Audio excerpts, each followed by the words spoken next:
So just for the benefit of you, my name is Frank Steffen. I'm the chairman of the Editors Forum, in short EFN. I'm the editor of the German daily Allgemeine Zeitung, which, by the way, is 104 years and 11 months old by the time we celebrate the World Press Freedom Day 2021. So I'm not telling you this because it's the oldest newspaper in Namibia, but rather because Namibia is not only the birthplace of the 1991 Windhoek Declaration for the development of a free, independent and pluralistic press, but can also proudly point to a healthy media and information community, especially since Namibian independence in 1990. And here I'm not only talking of the traditional media, but also the members of our performing arts community. They too share information, and they do so in a format that often is more easily understood than the fancy words which the rest of us print or air via stream via air. So Namibia currently still ranks as #1 in Africa as regards freedom of the press as determined by Reporters Without Borders, and number 23 worldwide. While that does reflect well on Namibia, the danger currently is that we seem to become a bit nonchalant about it. And it would seem important to me that we should reach beyond spot #1 in Africa and reach out towards #1 in the world. I'm not naive enough to believe that this will be achieved overnight, but we should certainly aim for that in order to ensure our continued progress to the benefit of the next generations who are likely to then follow our example.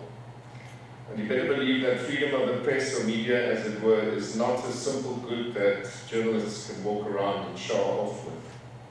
It certainly is ours, the media community's asset, that needs to be maintained, which is essentially quite a huge responsibility that we need to carry. But more importantly, it is a common good. There's no way around it. UNESCO and the media community at large are hitting the nail on its head this year, having agreed to this year's theme as information as a public good. It is not only mine to maintain, but also yours to support. And the World Press Freedom Day is just a single day on which we remind ourselves of the importance of the free exchange of information. But we all need to literally live that idea for the other 364 days of the year. And that costs money, not only now, but all the time. So we from the EFN have been fortunate enough to be allowed to take the lead in terms of determining a media plan as we approach the big day of the 3rd of May 2021. And I may add that we enjoy the support of the Ministry of Information and Communication Technologies, as well as UNESCO in this regard.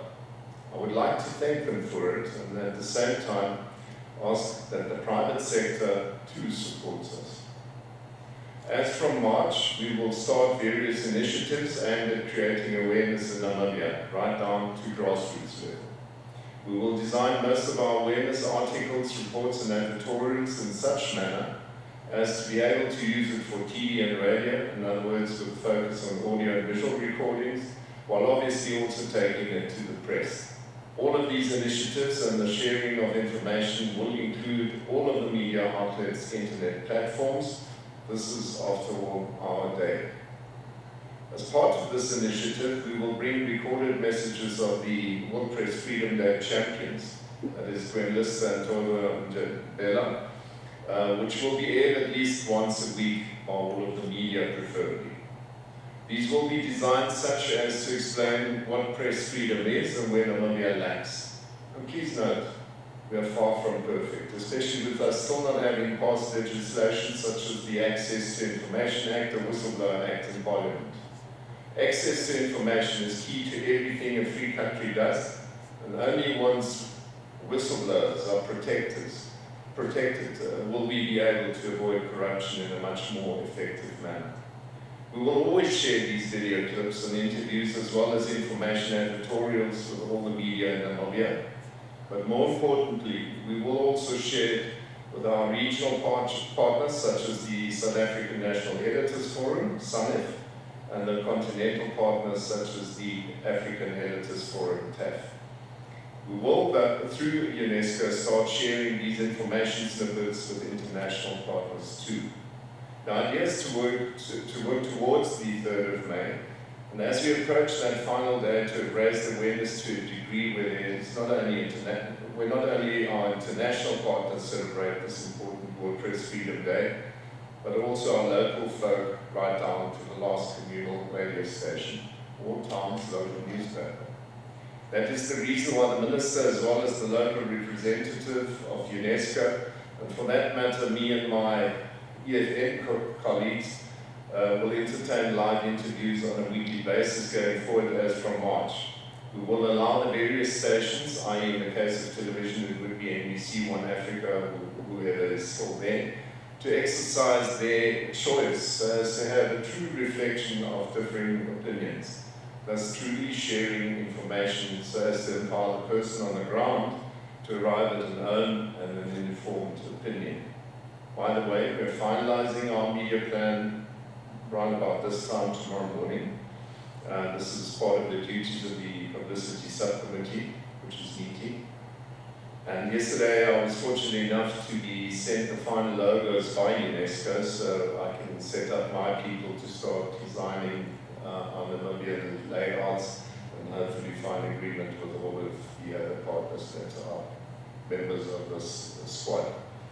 Organizations like the Friedrich Ebert Foundation have expressed their interest and support of our information sharing to the level of our communal radio stations. These are important informants for our communal society in the rural areas, and we need the communities to start talking with us, allowing for arguments, so as to understand what their concerns are too. In the meantime, we will publish editorials in the newspapers of the country, which, as said, will be shared online and to the radio and TV stations for further sharing. Here we will concentrate on allowing people to understand the history of the World Press Freedom Day. In order to understand where we're heading, we need to know where we've come from. UNESCO Paris has already indicated that they will be sharing media advisories and press releases, as well as news articles with and of high-profile speakers of the event itself, and they will share this with the media community for further publishing. This information sharing will reach its crescendo during the days of 30th April to 3rd of May, ultimately reaching its absolute highlight with the awarding of the Guillermo Cano World Press Freedom Prize 2021 on the 3rd of May. I would like to invite you all to be part of this journey. Hopefully, we may find the Declaration